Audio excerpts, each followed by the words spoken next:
Okay, Assalamualaikum. We are from BMMA Section 11, Group C. Today we would like to discuss about assignment topic, uh, crankshaft, camshaft and lambda sensor. Okay, my name is AZREEN SHAREENA. My metric number is B0921100288. Okay, this is crankshaft and camshaft. Okay, crankshaft function, you can see that it's keep track on crankshaft position speed, and ECU help figure out the spark fuel injection of each piston movement. Okay, and camshaft function is monitor the camshaft position and speed. It assists the ECU in coordinating when when to open and close valve to optimal combustion. Okay, the topic is why crankshaft position to be known. This is because the computer use this signal to figure out this computer use the signal to figure out where the crankshaft identify TDC and known how fast the engine spinning.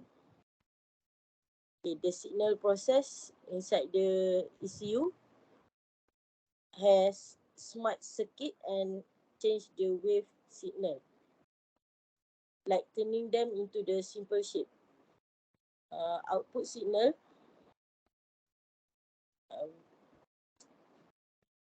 will turn the crankshaft and send out the 34 AC wave to the sensor of each full spin. Okay, and how it's work?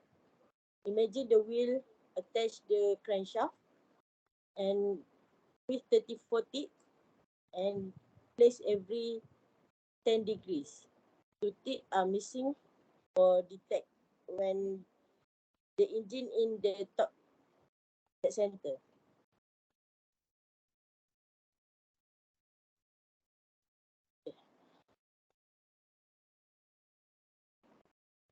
Dia pakai kamera ni ke ni? Okay. Nampak kan aku?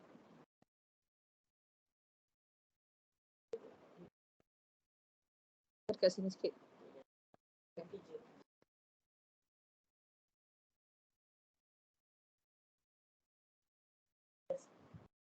Okay.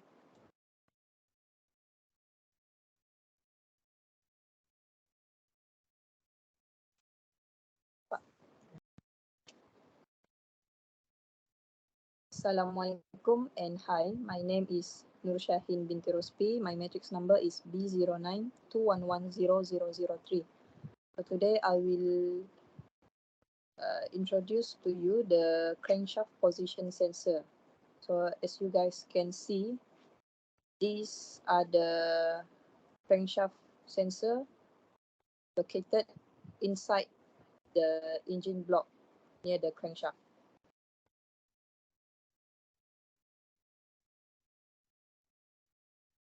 Okay. So there are two types of crankshaft.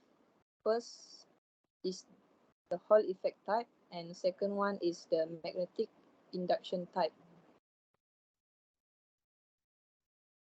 For the Hall effect type, it generates a voltage signal when exposed to both magnetic field and a DC voltage, and it provides more precise signal commonly used in modern car. Is an advantage. For the second type, magnetic induction type, it uses magnets to create a voltage signal as the crankshaft start to rotate. And the common features is simple design, durable, and often found in older cars. So these are the several reasons why the position of the crankshaft is crucial. First is the ignition timing to determine when to spark the spark plugs for combustion. Next, the fuel injection timing. It guides when to inject fuel into the engine cylinders. Valve timing to ensure proper opening and closing of intake and exhaust valves. Then the reason is for engine control unit.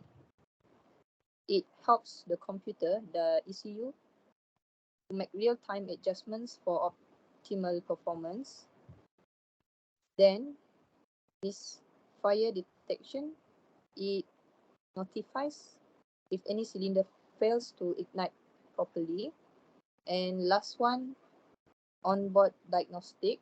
It provides insights into potential engine issues for troubleshooting. That's all from me. Thank you. Today I will talk about why camshaft position are not to be known.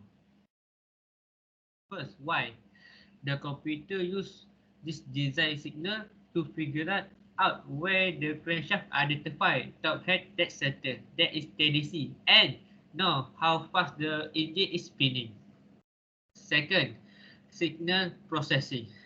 The sensor take this signal from the two amplify and shape them, making them easier for the ECU to understand. The third is signal output. The output in the form of the AC voltage signal. The ECM generate high frequency signal ranging from the 150 to 2500 cycles. For the exciter coil, position is near an revolving disc. How it works? It's like a sensor magnet feeling the change in the magnetic field when the timing rotor turns. Happen as the rotor special to get closer and move away from the sensor. This is the position of the camshaft. The engine, the rack, in the socket, and the crankshaft. Typically near to crankshaft on the cylinder head. That's all for me. Now I will give it to the Chan.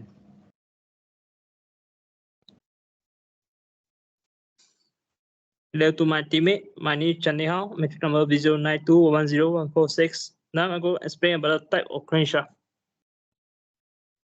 So there are two types of crankshaft. One is the Hall effect type and another was magnetic induction type. For the Hall effect type, react to a magnetic field and voltage, creating a signal as the crankshaft turns. More accurate, used in modern car for better engine control. Next, for the magnetic induction type, few change in the magnetic field around the spinning crankshaft, simple and tough, often found in older cars. Next slide. So for the camshaft position sensor, it's like the eye of the car brains. It control the timing. It helps the car decide when to open and close the engine valve. Next is the fuel injection. It ensures the right amount of fuel goes into the engine at just the right time. Next. So it also contribute to the spark timing. It helps in sparking the spark plug at the perfect moment for a smooth ride. And last, recognize the cylinders. It tells the computer where each part of the engine is, making everything work together smoothly. So I'll pass to the next presenter. Hello to our lecturer, Dr. Norasid Bimanuri, and my teammates. My name is Zhao. My matrix number is P09211049. And today I would like to present about what is closed loop for using lambda sensor. Next. First, what is the lambda? We need to know what is the lambda sensor. The lambda sensor is an oxygen sensor located in the exhaust system, and it measures the amount of oxygen in the exhaust gas. What is the closed loop? A control system where the ECM continuously adjusts parameter based on the feedback like information from the lambda sensor.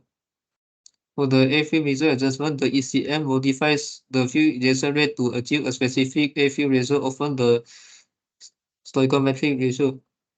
For the efficiency and emission, a continuous adjustment of the air fuel mixture enhance combustion efficiency, improving fuel efficiency and reducing the emission. Next. Now I would like to discuss about the type of the lambda sensor. For the first photo is the air fuel ratio sensor. It is a key component in modern combustion engine. It measures the oxygen content in the exhaust gas and provides feedback to the engine control module, which is also known as ECM, to adjust the fuel injection for optimal combustion. For the second photo is the oxygen sensor. The oxygen sensor is responsible for measuring how much unburned oxygen is in the exhaust. It communicates with our vehicle electronic control unit ECU to help figure out what the right air to fuel ratio should be for the best engine performance. Through monitoring this oxygen level, the oxygen sensor performs the important role of measuring this picture so that the fuel injection system can adjust accordingly. Oxygen sensor can tell the ECU whether a fuel mixture is fully, meaning there is too much oxygen, or too rich, not enough oxygen. The third photo shows the lambda sensor position in pipe. Depending on the oxygen content detected by the lambda sensor, a signal is sent to the engine control unit, which can then initiate a change to keep the fueling system operating within the desired parameters. This is known as a closed-loop control system. Next. Basically, the lambda sensor is located inside the exhaust manifold, which is close to our engine. The first image indicates the lambda sensor measures the oxygen concentration in the exhaust gas after the block reservoir. The PCI ECU use the measure oxygen concentration in exhaust to determine the air ratio of the combustion process. Typical air or fuel ratio are 18 to 45. A higher value indicates a higher oxygen concentration measured by the lambda sensor. The heat sensor has an integrated heater to maintain a sensor operating temperature of approximately 750 degrees Celsius, or equivalent to 1382 Fahrenheit. The PCI ECU control the heater. The first stage starts with when the ignition is keyed on. The sensor is heated to a value at which any condensate evaporates from the sensor. The second stage starts after the dew point is reached. The sensor is heated to its operating temperature of approximately 750 degrees Celsius, or equivalent to 1382 Fahrenheit. The PCI easily determine the dew point by calculating how much energy heat by burning fuel in the engine is passed through the exhaust. If the dew point is no longer reached, the sensor temperatures stay at or drop to the standby temperature similar to the first stage heating. The oxygen sensor that I mentioned just now is shown in the second image. The third image is about the mixture regulator lambda sensor. The number one is the mixture regulator oxygen sensor, and number two are the firing harness plug. That's all from our team. Thank you.